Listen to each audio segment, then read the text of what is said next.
Shocking Mexican Cartel in Ajijic, Mexico? Hear my story about that. Jerry Brown here with Jerry Brown Travels, and today I want to send out this quick little video and talk about Mexico. And is it safe in Mexico? Is there a cartel in Lake Chapala area, in Ajijic? That's some of the stuff I want to talk about in this video. After hearing that terrible report on that family that was killed up in northern Mexico, I thought I'd make this quick little video to give you an update and what it's like living in Mexico and being around, where there's cartels and there are violence and killings here. I mean, that's obvious. Nobody's going to deny that. And so I thought I'd give you an update, just talking to you about personally what it's like for us to live here in Mexico. I want to go back years ago when I was growing up. I lived in Southern California, and as a kid, we used to take our cars down to Tijuana and get it reupholstered. You could get the whole car reupholstered for very cheap. And so what happened and what some of the stories we were told is that you can't do that, because what they'll do is they'll take, instead of giving you, good stuffing or good padding for your seats, they'll put in cow manure in there, and they'll just try to do anything. And then as soon as you get it home, and maybe on a hot day, it'll start stinking, and you'll have a terrible, experience. And well, that wasn't true. And a lot of the stories that you hear about Mexico are not true. And looking back years ago, when I heard these stories, I realized that there was so many non-truths, because what they were stories that people had heard from their brother's uncle's gardener that lived across the street, who had a friend, and then he tells these stories. It's not firsthand information. And so what Lori and I do, and what our basic philosophy is, we talk about our own personal experiences and what we have experienced. So that's what I'm going to talk about in this video. Our personal experiences and living here in Mexico. Is there a cartel in Mexico? Well, let's go back a few years ago in 2012. Now, this is a story. This is something that happened to us.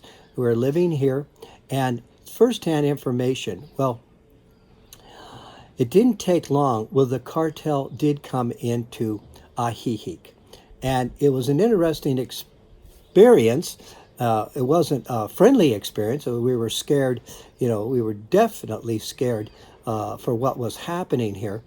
What did happen was that the cartel came into Ajijic, and they literally closed the town down.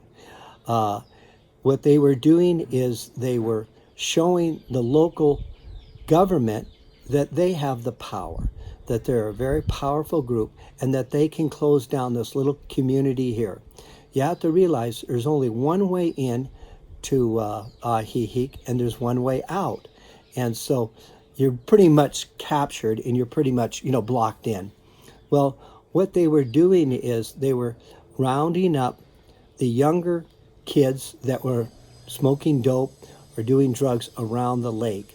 And they were using products, dope, that was not from that cartel that has the territory here. And so they were actually taking them. And remember, this is going to be a little bit gruesome. And I haven't reported on this, but I think it's timely now because of that killing that happened to that family up north. That was so gruesome and terrible. There's no justification on that. And listening to the news about that, I'm only, the way I heard the news. And like anything, we all hear the news differently and want to believe what we want to believe about it. But the way I heard it is that the family was in 3 cars, and they were going to a family reunion or a wedding.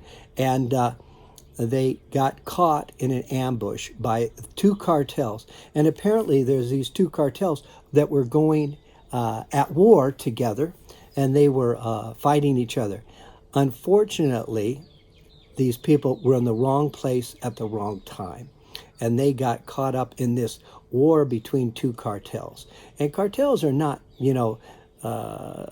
they take action. And so they were taking action, and they just, blasted away at these cars. And that was just a terrible situation. So one of the reporters said, well, they were at the wrong place at the wrong time. They haven't found anybody. They haven't really made any arrests in that particular case. They did talk about an arrest they made, but it didn't sound like it really was related to that particular situation. But so getting back here to Ajijic, well, in 2012, as I say, the cartel did come in and they took control of the town. We're in a hiking group, and there was a family. There was a father, a daughter, and a dog, and they were hiking.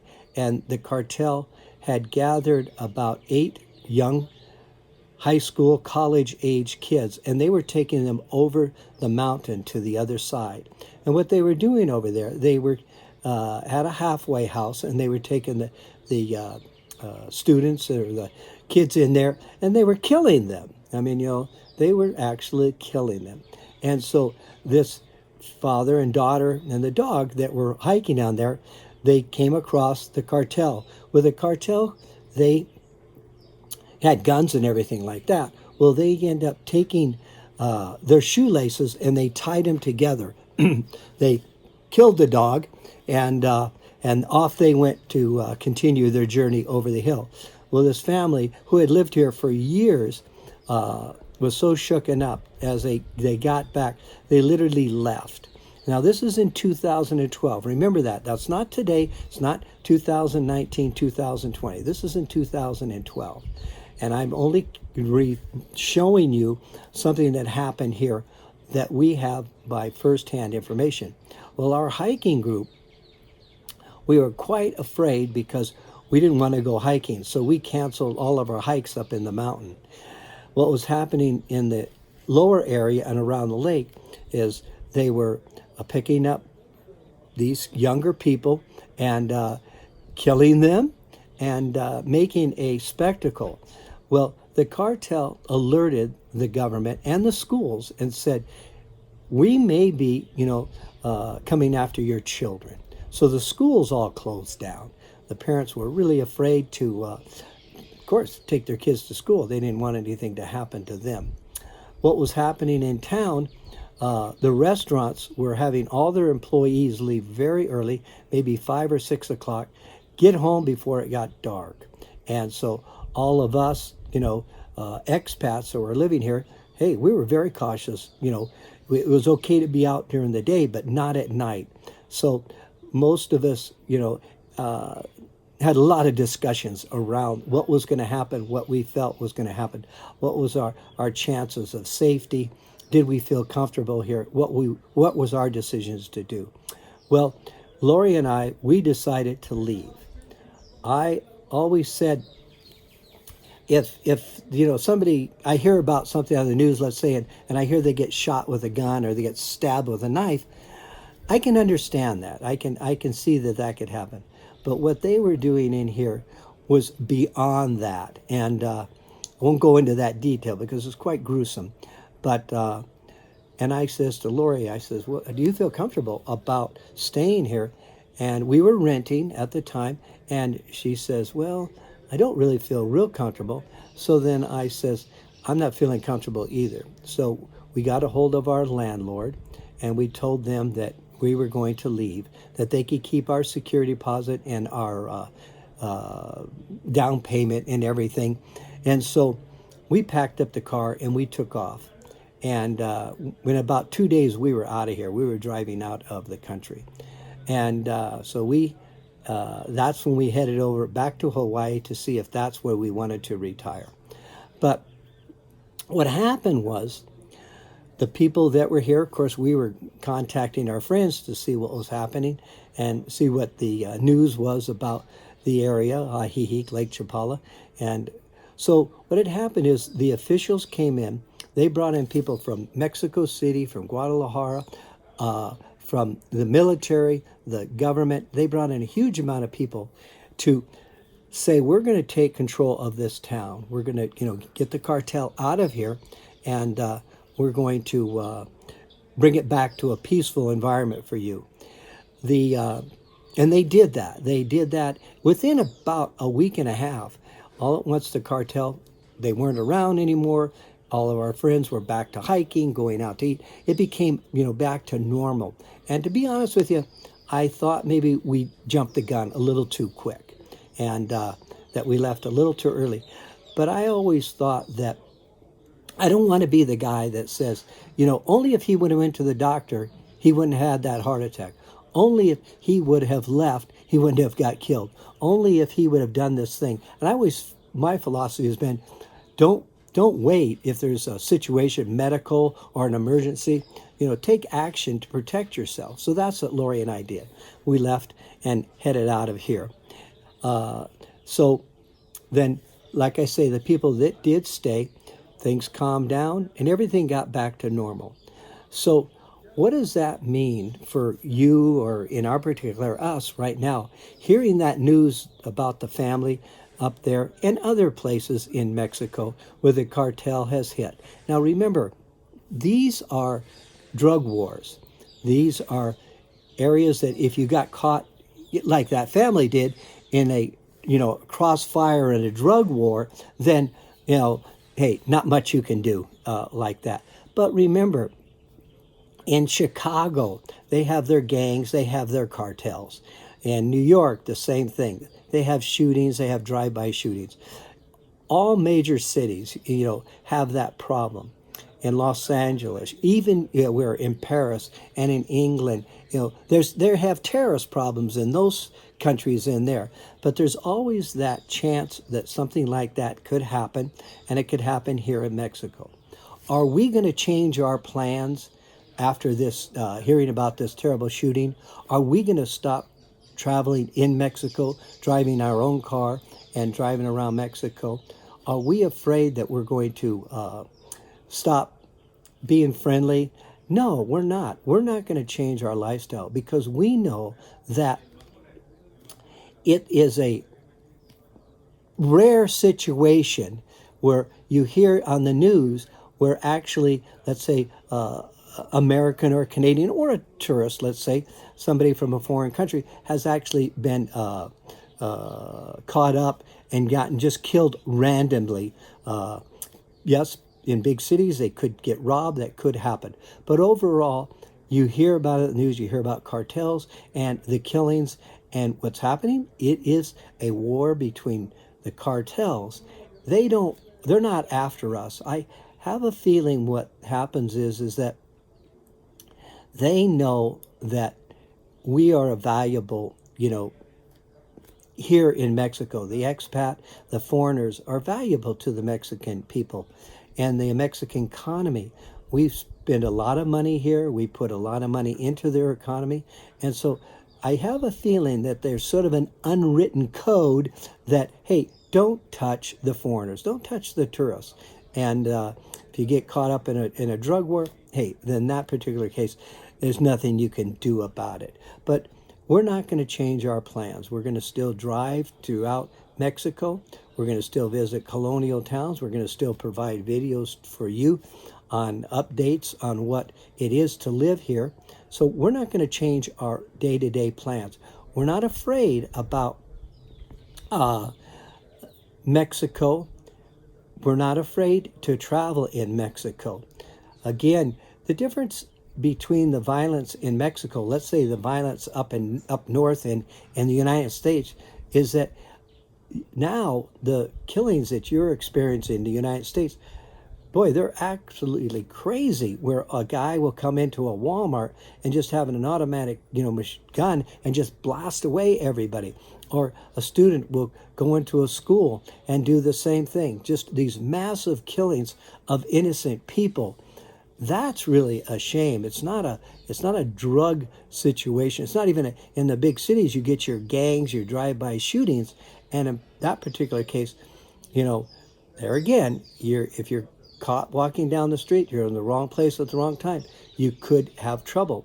But in the United States, you get these bizarre killings that are going on. Is that any worse than in Mexico? I would rather be in Mexico and have my chances at not running into the cartel. Remember, Lori and I travel all through Mexico. We've never had any problems at all. And so we're just going to keep doing our normal routine.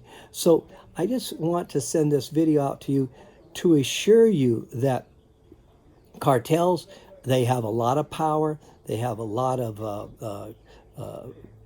clout. They're in control in a lot of ways. And so, but we're not afraid to travel in Mexico. And what I want to let you know is that if you decide that you want to live in Mexico and you're afraid about, the situation, okay, then you should follow your intuition. Don't come to a place that doesn't feel comfortable to you. For you that feel that you take the same outlook that we have, that it's a situation that isn't your normal situation. And so, to be honest, you here in Ajijic, are the cartels here? Yes, they are. Are they seen? No. You can't tell a cartel leader and stuff like that. They're basically trying to protect their turf, but they're not taking over the city. They're not driving around. We're not in fear. Today, I walked for 6 miles in the town, and so I'm not afraid. Lori was on her own today and going to have some appointments, and no, we weren't afraid. So that is what our basic idea is, and I just wanted to give you that update on what you can expect here or not expect here. Mexico is not for everybody. Some people are really afraid about it. Mexico is not, a place for them. For you that maybe are a little more adventurous and you don't mind the challenges of living in another country, which it is a challenge living in another country. You have a language barrier. You have a lot of the laws are different. Your driving laws are different. As an example, in Mexico, let's say you get into a car accident. Well, if there's any blood caused from that car accident, let's say you get in a rear-end collision or something happens like that, and you bang your head on the steering wheel and there's blood. Well, when the officials come, the police come to investigate, if there's blood, everybody goes to jail. Yeah, everybody goes to jail because in Mexico, you're guilty until proven innocent. So what we do is we carry our lawyer's business card in our pocket. And we've never had this problem happen to us, but we have had friends that have had that situation where they got in an accident where there was blood and they were arrested, they were put in jail, but then they called their attorney. The attorney sends somebody out right away, and within a few hours they were released, and then later they had to go to court. But that's just a precaution you have to take here by living in this country. Little things like that you have to adapt. Of course, we get Mexican insurance on our car. That's important. You have to have that. You have the proper paperwork, like your immigration papers. You are living within the guidelines of their rules and their regulations. You don't expect them to have the same rules and regulation that we're used to up north. No, not at all. We have to comply to the Mexican standard, and we have to adapt. A lot of people can't adjust to that. And the idea of thinking that there could be a close down, that the town could close down again. And I'll tell you what our thinking is. If this happens again, if it closed down like it did last time, hey, we're going to leave. But we're not going to leave like we did last time. We're only going to we're going to take a vacation. The airport's only 40 minutes away. We're just going to lock up the house and take a little extended vacation, and maybe in a few weeks it'll calm down like it did before. So that is what our feelings about Mexico is, and that we want to assure you that, is Mexico safe? For us, we feel Mexico is safe. You make that determination if you think Mexico is safe for yourself. I would like your comments on this. I would like to be able to produce more videos to answer questions that you would have. So would you please make some comments on here? And remember, Lori and I are only reporting our experience. We're only reporting what we have gone through and what we haven't gone through. We're not saying it's right. We're not saying it's wrong. We're just reporting what we have experienced. And so you who maybe, have a negative comment, like, I don't know what it would be, but just about us and maybe what we're reporting. Hey, just remember, it's our experience. And, if you feel that you have a better explanation for things, then maybe it's time you make a YouTube video and express your feelings. And so I just want to say to you that we really appreciate you and we appreciate your input on all of our videos. Please make the comments and let us know what we need to do. Okay, so this has been Jerry Brown and Jerry Brown Travels. And Lori, she didn't really want to sit in this. This was a little too serious for her. So this is why I'm making this video for you directly, so you can see what the situation here is in Mexico and what the cartel means to us. Okay, that's enough. Adios. Oh, somebody asked me today, I see you're growing a beard. Well, I'm having the Hemingway look. I'm going through the Ernest Hemingway look, the cap and the beard here. I just need to have a bottle of rum, Cuban rum, maybe a shotgun, because I think he blew his head off with a shotgun. Oh, well, that's enough of that stuff. So, adios.